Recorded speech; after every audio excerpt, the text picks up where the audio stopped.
ಗಾಂಧಿ ಚಿಂತನ ಮಾಲೆ ಪ್ರಸ್ತುತಪಡಿಸುವವರು ಸತೀಶ್ ಶೆಟ್ಟಿಗಾರ್ ಜಪ್ತಿ. ವೈಷ್ಣವ ಮನೆತನದಲ್ಲಿ ಕಠಿಣವಾದ ವ್ರತಗಳನ್ನು ಆಚರಿಸುವ ತಾಯಿಯ ಸ್ವಭಾವದಿಂದ ಗಾಂಧಿ ಭಾರತದಲ್ಲಿರುವಾಗಲೇ ಏಕಾದಶಿ ಮತ್ತು ಇತರೆ ಉಪವಾಸಗಳನ್ನು ಆಚರಿಸುತ್ತಿದ್ದರು.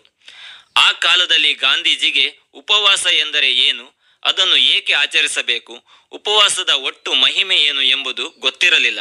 ಕೇವಲ ತಾಯಿಯನ್ನು ಅನುಕರಿಸುವುದು ಮತ್ತು ಮಾತಾ ಪಿತೃಗಳನ್ನು ಸಂತೋಷಪಡಿಸುವುದಷ್ಟೇ ಅವರ ಉಪವಾಸದ ಧ್ಯೇಯವಾಗಿತ್ತು.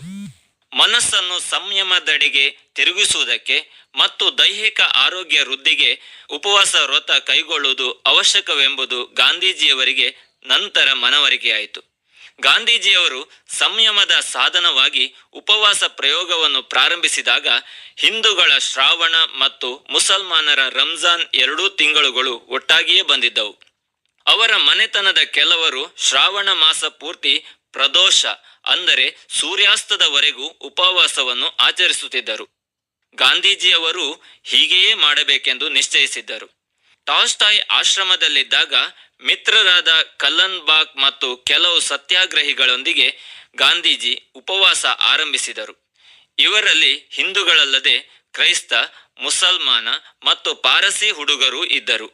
ಹೀಗಾಗಿ ಎಲ್ಲ ಧರ್ಮೀಯರ ಧಾರ್ಮಿಕ ಭಾವನೆಗಳಿಗೆ ಧಕ್ಕೆಯಾಗದಂತೆ ಅವರವರ ಧಾರ್ಮಿಕ ನಂಬಿಕೆಗಳಂತೆ ಉಪವಾಸ ಕೈಗೊಳ್ಳುವುದಕ್ಕೆ ಗಾಂಧೀಜಿ ಅವಕಾಶ ನೀಡಿದರು. ಇದರಿಂದ ಉಪವಾಸದ ಹಿಂದೆ ಅಡಗಿರುವ ಆರೋಗ್ಯದ ಗುಟ್ಟು ಎಲ್ಲರಿಗೂ ಮನವರಿಕೆಯಾಯಿತು. ಆಶ್ರಮದಲ್ಲಿ ಸಂಯಮದ ವಾತಾವರಣ ಮತ್ತು ಏಕತಾ ಭಾವ ಸ್ವಾಭಾವಿಕವಾಗಿಯೇ ಬೆಳೆಯಿತು. ದೇಹಕ್ಕೂ ಮನಸ್ಸಿಗೂ ನಿಕಟವಾದ ಸಂಬಂಧವಿದೆ. ವಿಕಾರವಾದ ಮನಸ್ಸು ಸ್ವಾದಿಷ್ಟ ಪದಾರ್ಥಗಳನ್ನು, ಭೋಗಗಳನ್ನು ಬಯಸುತ್ತದೆ. ಈ ಮನೋಭಾವವನ್ನು ತಪ್ಪಿಸುವುದಕ್ಕೆ ಆಹಾರ ವಿಷಯದಲ್ಲಿ ಹತೋಟಿ ಮತ್ತು ಉಪವಾಸ ಅವಶ್ಯಕ.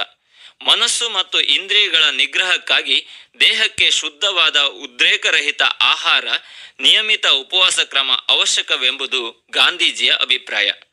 ಉಪವಾಸದ ಪರಿಣಾಮವಾಗಿ ಆಹಾರ ಮತ್ತು ಇಂದ್ರಿಯಗಳಿಗೆ ಭೋಗಲಾಲಸೆ ಹೆಚ್ಚಾದುದು ಗಾಂಧೀಜಿಯ ಕೆಲವು ಮಿತ್ರರ ಅನುಭವ. ಇದರ ಅರ್ಥ ಇಷ್ಟೇ: ಸಂಯಮಕ್ಕಾಗಿ ಸತತ ಆಸೆ, ಪರಿಶ್ರಮಗಳಿಲ್ಲದಿದ್ದಲ್ಲಿ ಉಪವಾಸ ವ್ಯರ್ಥ.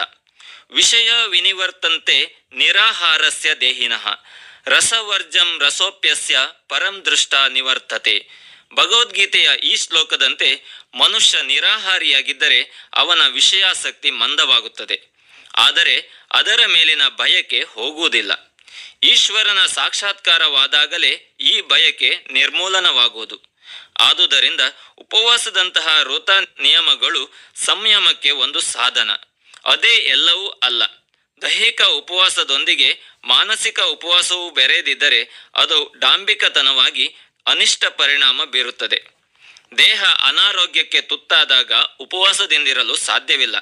ಆದ್ದರಿಂದ ದೇಹ ಆರೋಗ್ಯದಿಂದಿರುವಾಗಲೇ ಉಪವಾಸವನ್ನು ನಿಯಮಿತವಾಗಿ ಕೈಗೊಂಡು ಸ್ವಸ್ಥ ಸಮಾಜ ನಿರ್ಮಾಣಕ್ಕೆ ಸಿದ್ಧರಾಗಿ ಎಂಬುದು ಗಾಂಧೀಜಿಯ ದಿವ್ಯ ಸಂದೇಶ.